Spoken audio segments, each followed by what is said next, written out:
नमस्कार। खबर प्रधान देख रहे सभी दर्शकों का बहुत बहुत स्वागत है। देखिए, खबर है कि पाकिस्तान के साथ मिलकर बांग्लादेश रच रहा है बड़ी साजिश और भारत के लिए बज सकती है खतरे की घंटी। बांग्लादेश से तेज हो चुकी है आतंक की आहट।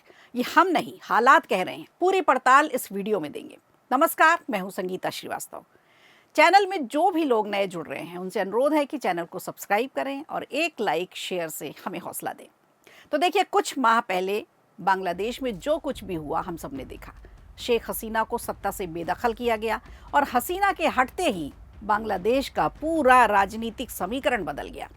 अब वर्तमान में जो हालात बन रहे हैं, एक और पाकिस्तान यूनुस सरकार से नज़दीकियां बढ़ाने की कोशिश कर रहा है, तो दूसरी तरफ सबसे ज़्यादा चिंता बढ़ाने वाली बात है वो ये है कि बांग्लादेश में दोबारा से एक्टिव हो चुका है हरकतुल जिहादी इस्लामी यानी हुजी।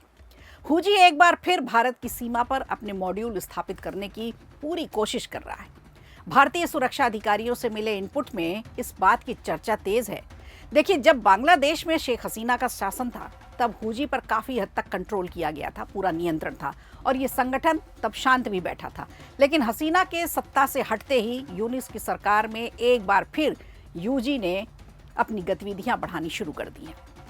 अब आपको बताते हैं आखिर ये हुजी कौन है, कौन सी बला है जिसने भारत में हमेशा पश्चिम बंगाल और भारत के पूर्वोत्तर राज्यों को ही निशाना बनाया और यही अपना मकसद समझा।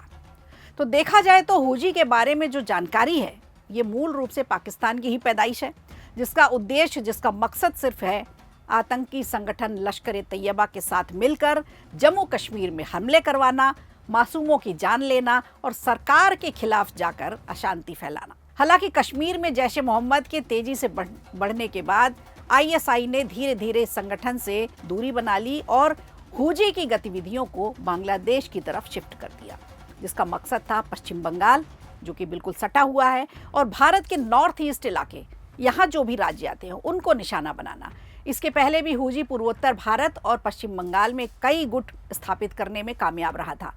कई बार इसने नुकसान भी पहुंचाया, लेकिन पिछले कुछ वर्षों में जैसे जैसे भारतीय एजेंसियों की सुरक्षा कड़ी होती गई, निगरानी बढ़ती गई, इन पर भी निगरानी तेज कर दी गई, तो ये संगठन इनएक्टिव होकर शांत पड़ा रहा। इधर बांग्लादेश में शेख हसीना की सरकार ने भी इस गुट पर लगाम लगा कर रखी थी। हुजी पर पूरा नियंत्रण था शेख हसीना की सरकार, लेकिन जमात इस्लामी समर्थित मोहम्मद यूनुस को अंतरिम सरकार का जब कार्यवाहक बनाया गया, उसके बाद हुजी समेत कई कट्टरपंथी गुट ऐसे हैं जो फिर से एक्टिव हो गए, फिर से सक्रिय हो गए। इधर शरीफ और यूनुस के बीच की मीटिंग लगातार बढ़ने लगी, तो हुजी का भरोसा भी धीरे धीरे बढ़ने लगा। उसे भी लगा कि अब सही समय है। अभी हाल ही में न्यूयॉर्क में पाकिस्तान के प्रधानमंत्री शहबाज शरीफ ने यूनुस के साथ एक बैठक की थी, उनसे मुलाकात की थी।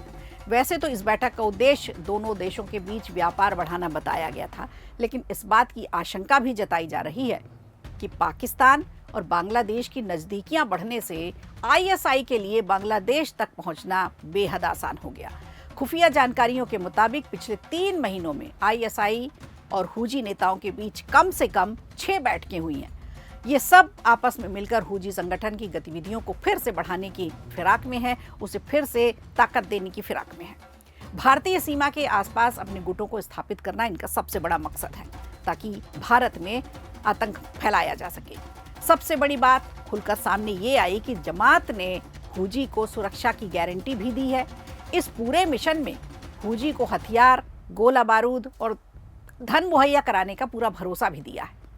बांग्लादेश में हुजी के एक बार फिर से एक्टिव होने से भारत के लिए एक बड़ा खतरा बन गया है। अब अचानक से हुजी का एक्टिव होना भी बड़ी साजिश का हिस्सा ही बताया जा रहा है। इसके पीछे एक वजह है, एक नाम है जो आतंक की दुनिया का सबसे बड़ा नाम है, वो है अब्दुस सलाम पिंटू, जिसकी अभी अभी रिहाई कराई गई है। उसके बांग्लादेश नेशनलिस्ट पार्टी यानी बीएनपी से भी जुड़े होने का दावा किया जा रहा है। उस पर पाकिस्तान के कब्जे वाले कश्मीर यानी पीओके से सक्रिय आतंकवादियों को धन मुहैया कराने का पहले ही आरोप लग चुका है। तो क्या अब्दुस सलाम पिंटू रिहा होने के बाद हुजी के साथ जुड़ सकता है, ये अभी सवाल है। अगर ऐसा हुआ तो साजिश पक्की बताई जा रही है। 2004 में शेख हसीना पर ग्रेनेड हमले की कोशिश के लिए भी 2008 में मौत की सजा इसे सुनाई गई थी। और हालांकि ये 17 साल जेल में रहा। 17 साल जेल में रहने के बाद पिछले साल दिसंबर 2024 में इसे रिहा किया गया था। अब्दुल सलाम पिंटू ने पीओके में बनाए गए शिविरों में हूजी को हथियारों की खरीद करने में भी उसकी मदद की थी। ट्रेनिंग कार्यक्रमों में उसकी मदद करता रहा। भारतीय सुरक्षा अधिकारियों की आशंका है कि पाकिस्तान और बांग्लादेश में बढ़ती नजदीकियां और अब्दुस के खुलेआम घूमने के कारण एक बार फिर उसके हूजी से जुड़ने की प्रबल आशंका है। अब्दुस इस आतंकवादी समूह को अच्छी तरह से जानता है और आईएसआई उसका इस्तेमाल इन्हीं गतिविधियों को अंजाम देने के लिए कर सकती है जो उसने अपनी गिरफ्तारी से पहले की थी। कट्टरपंथी और खतरनाक माना जाने वाला संगठन जमाते इस्लामी, जो पाकिस्तानी खुफिया एजेंसी आईएसआई की सीधी मदद से हूजी जैसे आतंकी संगठनों के एक्टिव होने में मदद कर रहा है, जो भारतीय सुरक्षा एजेंसियों के लिए चिंता का सबब बन रहा है। भारतीय सुरक्षा अधिकारियों का कहना यह भी है कि एक बार फिर हूजी के एक्टिव होने से आतंक की आशंका जरूर बढ़ गई है। इस आतंकी संगठन को आईएसआई भरपूर इस्तेमाल करेगा और भारत में आतंकी गतिविधियों को अंजाम देने के लिए तरह तरह की साजिशें भी रचेगा। तो कुल मिलाकर भारत के लिए भी खतरे की घंटी है। वीडियो अच्छा लगा हो तो लाइक कीजिए, शेयर कीजिए और कमेंट बॉक्स में हमें जरूर बताइए।